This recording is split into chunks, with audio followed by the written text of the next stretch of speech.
morning, everybody. I have no nerves of steel. I am terrified to speak in front of people, so if I stumble over my words and stuff, it's just because I'm really nervous.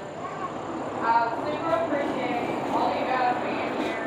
Um, it's not even just about being here, it's the fact that so many people were willing to contribute weekly, Subway, Shell, on top of all of our personal additions, all the way from the pretty lanterns to the beautiful flower arrangements. We tried, I printed out some pamphlets in that purple basket on the table. I guess we're going to have a lot less people than what I expected, so take as many as you want. There's like 200 something. And if anybody wants to know how long it takes to fold that many pieces of paper into thirds, it's about 3.5 to 4 hours. I folded them all yesterday thinking it was going to be no big deal, and it totally was. But just trying to make this as special as we can with, the help of the community, as well as, life is really tough these days. Everything is so expensive. And I think it's so amazing that the community could come together not only to get Mr. Ian cremated, but to get, a footstone, and just to be able to have all of this is so amazing. And I appreciate, personally, you guys coming out, but I do know that Mr. Ian would totally appreciate it. And he really was such a beautiful soul. When we first moved here a couple years ago, he was one of the first people that we took notice of, because he was at every store we went to that day. It was the neatest thing to see. You're like, oh, is that the same guy that we just saw over there? And it totally was. He was such a sweetheart. He was particularly fond of Bash, my son, and he was constantly asking me, how's your son doing? How's the little guy doing? And it was such a personal, relationship with a so-called stranger. Brian here was giving him rides home in the weeks before he passed.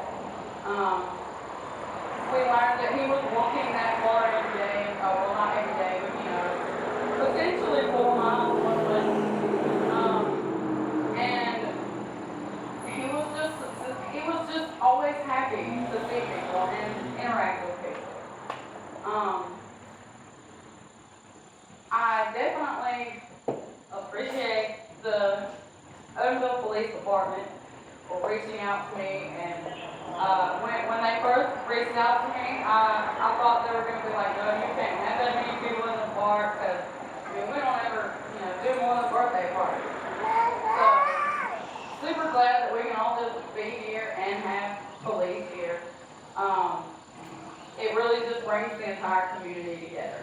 And I'm really hoping that somebody else will want to take the microphone and tell some stories about, just little things about Ian Bay, or if our police would like, no. So, I don't know what I'm doing. I just wanted to reiterate that. Thank you so much. I'm starting to get freaked out. My anxiety is really high. But I thought that it would be really cool for people to share stories and just funny little things that have happened over the years. I know that Mr. Ian is not only a veteran, but he's been here for, based on what I could find out through Facebook, almost 60 years, or at least 60 years, actually. And to me, he's so worth everybody coming together. All he cared about was, getting to him from work, taking care of his dog.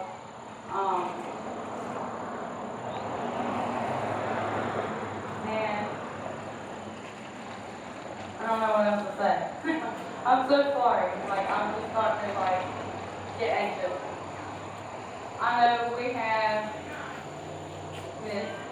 Lisa and Cynthia from the Big Lily League have contributed a lot here. I know that Miss Kinley made all of the beautiful flower bouquets. But there's so many more people involved. I really appreciate everybody coming, like, on time, earlier than on time. It got set up in a matter of minutes, and it just shows you what a community is all about and what they can do when they stand together. And I just do you want to say anything, Brian?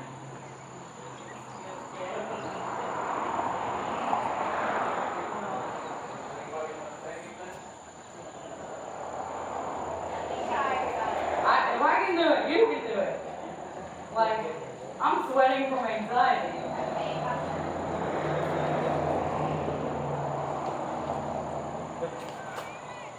It's funny, I do karaoke, it's just usually all people are drunk. It's so funny. I just want to say I'm a teacher for Big Lily League, but I work in the drugstore too, and been living in this community for probably about 18 years. And my husband, who recently passed away, was crazy about me. They could stand and talk to each other seemingly forever. And I'd be like, you know. But Ian was smart. He was very smart. He was an intelligent man. And he loved this community. He never seemed like no stranger. And I just want to say, Caitlin has done a phenomenal job on Facebook. She's a dear heart. She's been on top of it. You know, she's been sending messages every day so I can coordinate and get people. And Mr. Mike couldn't be here from the Piggly Wiggly, but he donated the ice, and there's free water back there. So everybody, please have some. Cynthia from the pig, she donated this beautiful lantern and all the decorations. You can see those in the red flowers.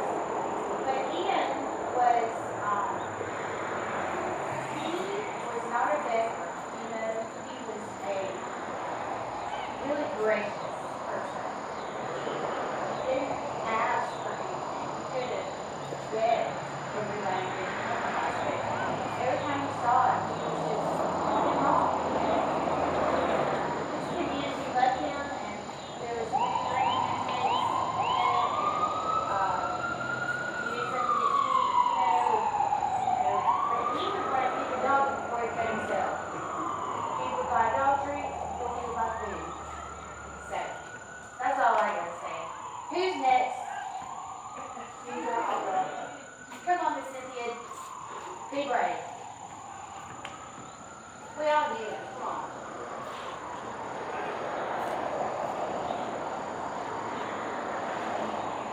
Stewart. I'd like to explain why we set up the Memorial Fund and Humane Society. Ian helped me, and we went out in the woods and we found the dog that we called Baby Girl. They used to hang out in the Piggly parking lot. We were told that she had puppies somewhere behind Jack's. So Ian and I went out in the woods, calling Baby Girl. And we kept calling her, and he goes, wait a minute, I hear something. And it was puppies crying. We got to this house that was abandoned, and it had fallen over. Ian went in, he fell through the floor, but it didn't stop him. We rescued 13 puppies and took them to the Pell City Animal Shelter. So the memorial is set up in Ian's name. All that money is going to the Pell City Animal Shelter in his honor. I know that's what you would want. Okay, who's next?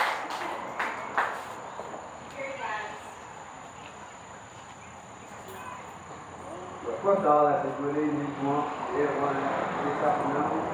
My name is Elvis Watkins, and I've been here since I was a baby. I was born here, so I'm 16 years old. But when I met Ian, it just somebody I just pick him up, when he's walking. I appreciate it, and I appreciate it. And he ain't that I'm great, He's just like Batman, you know what I'm saying? He's been around us so long. it's just like he get part of the family. I just want to feel like this, keeping this up as well. In the family.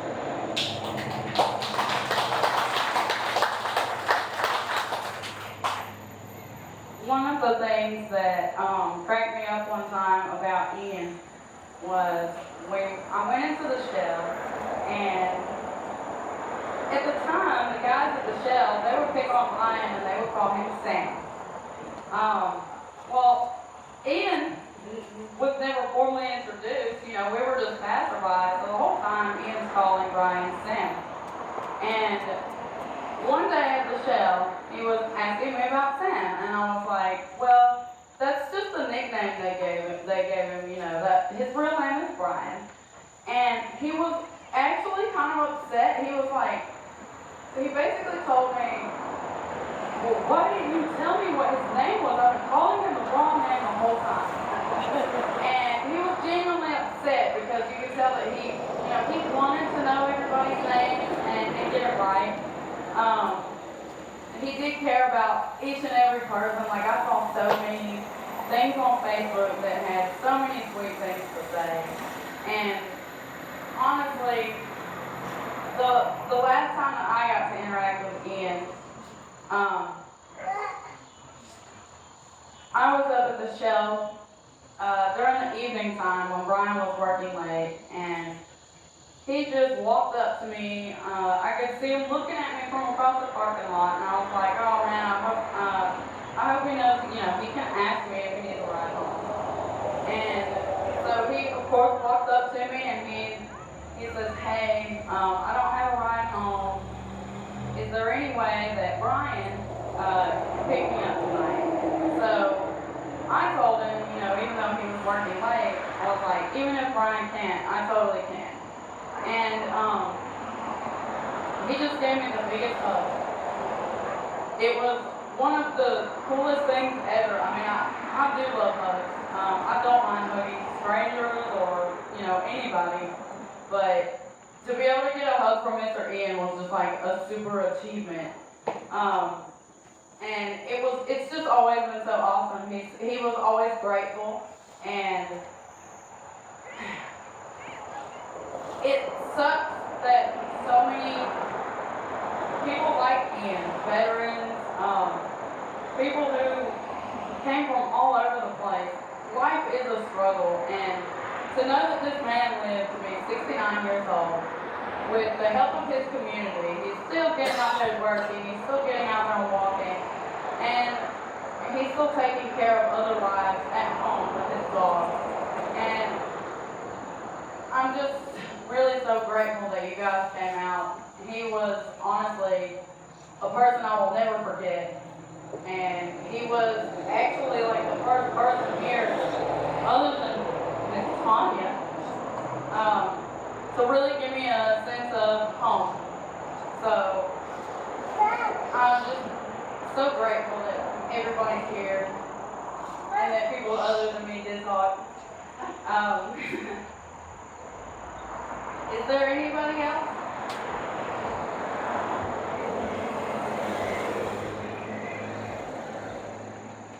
I met Ian about 19 years ago at the Shell station. He asked my name. I told him. And from that day on, he's been calling me many times. But for Ian, hey. And we all know Ian didn't drive. And how many times did you see Ian either walking up 174 or coming down 174? And whenever he was to stop, he was just always so pretty. But never heard him complain, never once. And I don't know if you know this thing, but you know, Ian had it hard. He didn't forget about it. And he was growing up. But he kept no argument. And you know, many times, before you go put people in your lives, they don't have to be kitchen servants, they don't have to be great speakers, or have a lot of money. But the fact that everybody here just goes to show simple life, not elaborate, but a life that is dedicated to good others, regardless of what you're going through, has a tremendous impact. And I'm so glad that Lenny, Ian, you're my man.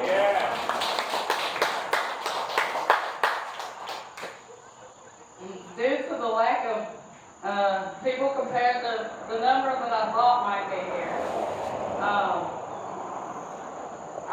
We were originally thinking, you know, maybe we'd have maybe 20 people speaking in a group of 150 or so. So originally the plan was, you know, at dark time, we would use our cell phone flashlights and create stars for Eden. The sun's still totally here, and especially now over there, them guys, the sun is right there. So I don't really know if you guys want to wait until dark falls. I don't even know what time it is right now, honestly. We still have like a whole hour before sun actually like sets. So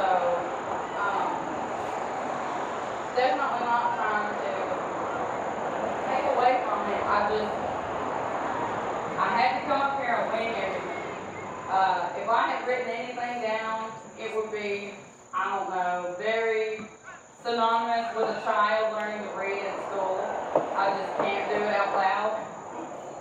So I kind of just went in blind here. I was really counting on like more people, but I'm glad that the ones that did show up are all here. It's been super awesome, and if anybody else wants to say anything, all right.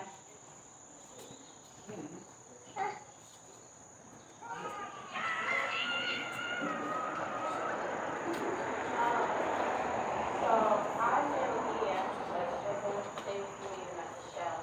Well, I met him at the table when I used to work there.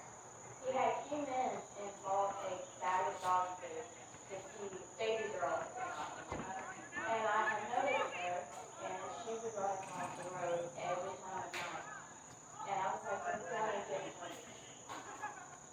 Well, if it wasn't for Ian, I know I wouldn't be here today. He made sure that dog got across that road before he even went home. And then I don't know if it was on Stewart, who was a black and white tuxedo. He used to be at Dollar General next to the pig. Well, Ian took care of that cat. And I almost ended up with that cat. Didn't do it. But it's not how so I have found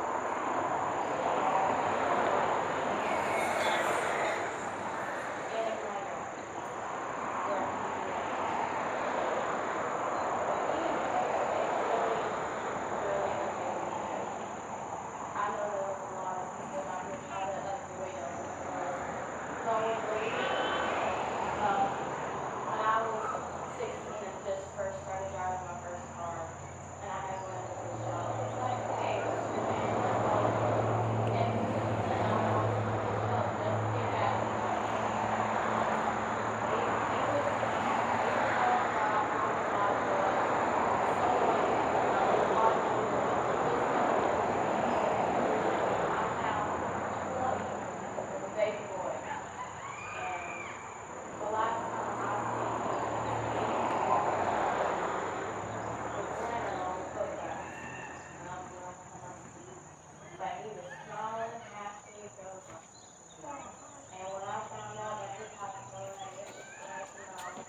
Mr. Ian, I would always make sure to say hey to him and talk to him and give him a hug, because he did give the best hugs.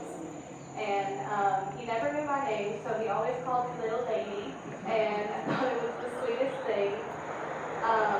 But I feel like we can take away a lot from Mr. Ian and his life. He didn't have much, he didn't really have anything, yet he still made it a goal every single day to make sure that he was being kind to other people and that he was bringing light into this world. And I feel like all of us as a community, we can really take away from that. And I also feel like this is a very sad thing that has happened, but in a way, I feel like it's been a way for our community to grow closer together and to get back to the places where we were when Odenville first started. And yeah, thank you, Mr. Ian.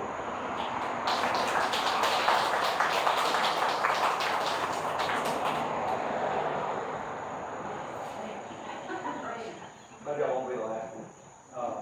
Just real quick, I won't take my time. So, Mr. Ian called me Mr. Clean. That's who I was then. I've been around about 19 years, police department.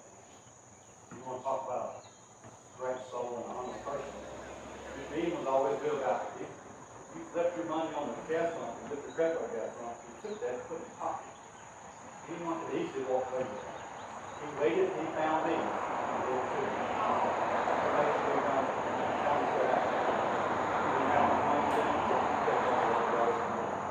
Very honest person.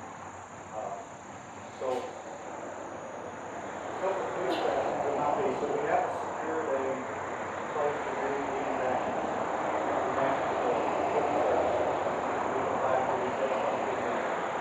That takes about 2 or 3 months to get in, so hopefully we'll have that soon. When that happens, we'll probably arrange something again to bury his ashes and put his crystal on it. So definitely get an invite for that. But if you guys will allow me, before I wrap this up, I'd like to say a little prayer for you. Dear with us, bow. Dear gracious Heavenly Father, we thank you for this day. We thank you for the opportunity to come together and celebrate the life of the great soul. He affected so many people in this community for so long. And it's amazing how you can put someone in a service that can affect so many people and bring people together in times like these. Dear Heavenly Father, we thank you. We thank you for the many blessings that He gave us, each person, how He affected their lives, and the impressions He made upon us. Dear Heavenly Father, we have considered in the world, next to you, standing by you, looking down upon us. We ask that you bless everyone here tonight as they go to and back and from home, and ask that they continue to remember Him each every day. Dear Heavenly Father, I ask you to bless all of our families.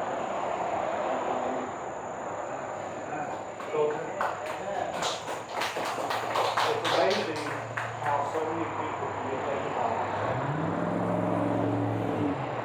One thing that tells us a little bit about this community we have in Odenville, is that people can come together at times like this to celebrate someone's life. Thank all of you guys for coming, and I appreciate you for arranging this.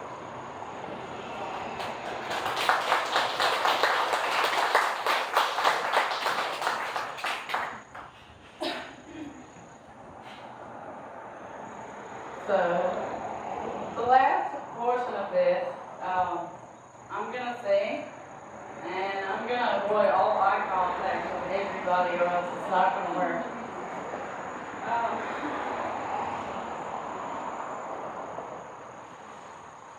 Come on, baby, you got it. Give me a hug for moral support, man.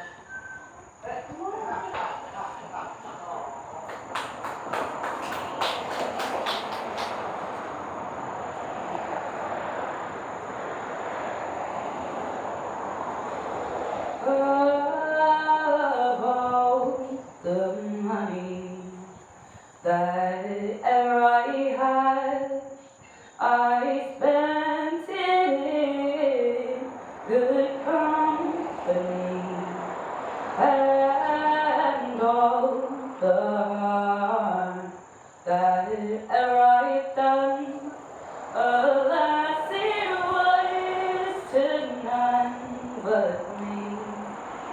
And all I've done for want of wit to memory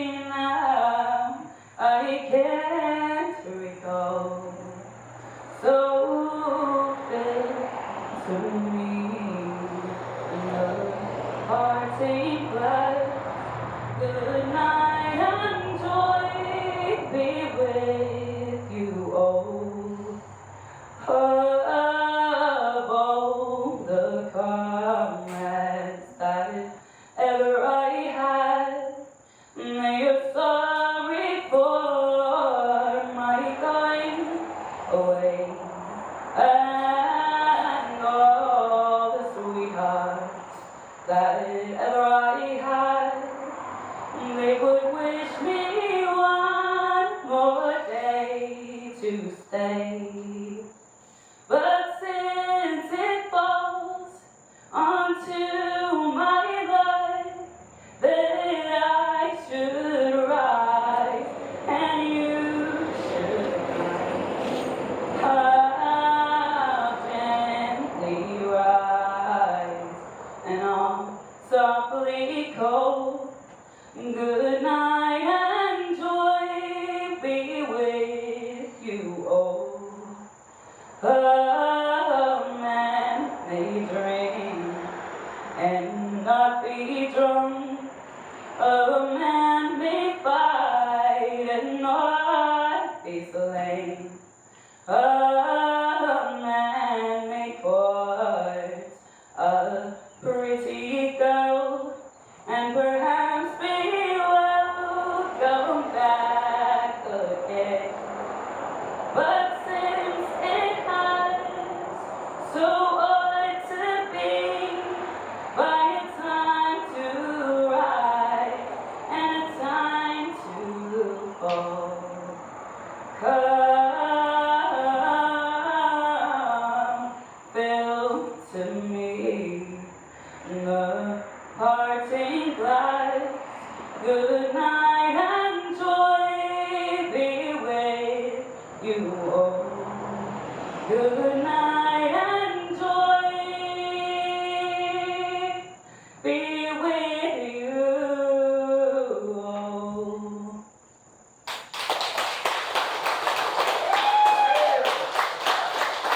Thanks, y'all. Got a little shaky. I had made it through this whole thing with barely crying. Really hard not to cry hearing that song. It's an Irish, basically a funeral song. And it signifies a long life, no matter which way he lived, no matter what all the things that he went through. Like everybody said, he had hardships in life, and to do it with a smile on your face and to be grateful for every day is just something that's so special, and it is the driving force behind us humans. Without that willpower, we won't make it. And 69 years of a bunch of crap, and he just made it so far, and he was just genuinely so loved.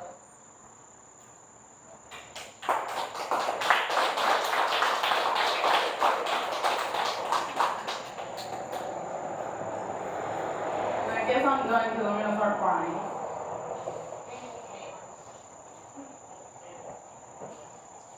Thank you, everybody.